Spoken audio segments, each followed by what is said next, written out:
গভীর রাতে আয়াতুল কুরসির দুটি গোপন শব্দ পরে যদি আল্লাহর কাছে দোয়া করতে পারেন, এই দোয়াটি 7 আসমান ভেদ করে আরশে আজিমে গিয়ে নক করবে।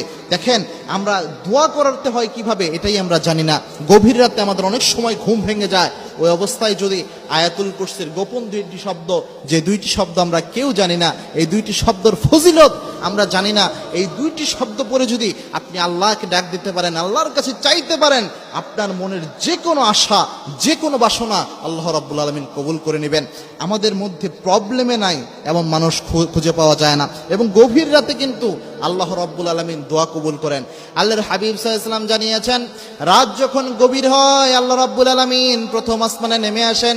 প্রথম আসমানে নেমে আসে আল্লাহ রাব্বুল আলামিন ডাকতে শুরু করেন, হাল মিন মুস্তাগফিরিন ফাগফিরাল্লাহ, কে আছো গুনাহ করে ফেলেছো, আমি আল্লাহর কাছে মাপ চাও, জীবনের সব গুনাহ আমি আল্লাহ মাফ করে দেব। কার কি প্রয়োজন, কার ঋণের সমস্যা, কার অর্থনৈতিক সমস্যা, আমি আল্লাহ রাব্বুল আলামিনের কাছে চাও, চাওয়ার সাথে সাথে আমি আল্লাহ দান করে দেব। সুবহানাল্লাহ।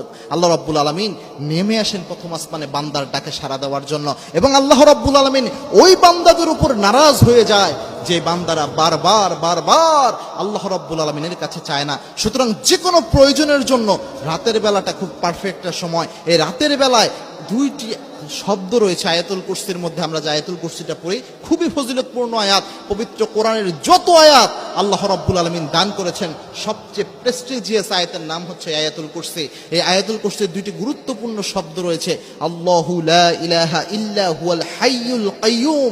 এই যে হাইয়ুল কাইয়ুম আমরা পড়ি, হাইয়ুল কাইয়ুমের এখানে ইয়া হাইয়ুন ইয়া কাইয়ুম, এই দুইটাকে অনেকে ইসমে আজম বলেছেন। এবং কি বিশ্বনবী সাল্লাল্লাহু আলাইহি ওয়াসাল্লাম জানিয়েছেন, ইসমে আজম আল্লাযী ইযা দুআয়া বিহি আজাবা, ইসমে আজম দিয়ে যদি কেউ আল্লাহকে ডাক দিতে পারে, তার যে কোনো দোয়া আল্লাহ রাব্বুল আলামিন কবুল করে নেয়। এই দুইটা শব্দকে ইয়া হাইয়ুন ইয়া কাইয়ুম, এই দুইটা শব্দকে অনেকেই ইসমে আজম বলেছেন। সুতরাং রাতের বেলায় যখন আপনাদের ঘুম ভেঙে যাবে, আপনারা চেষ্টা করবেন ঘুম যখন ভেঙে যাবে তখন এই দুইটা শব্দ পড়ার জন্য। এই দুইটা শব্দ পড়ে যদি আল্লাহ রাব্বুল আলামিনকে ডাক দিতে পারেন, ইনশাআল্লাহ আল্লাহ রাব্বুল আলামিন আপনার মনের যে কোনো বাসনা কবুল করে নেবেন।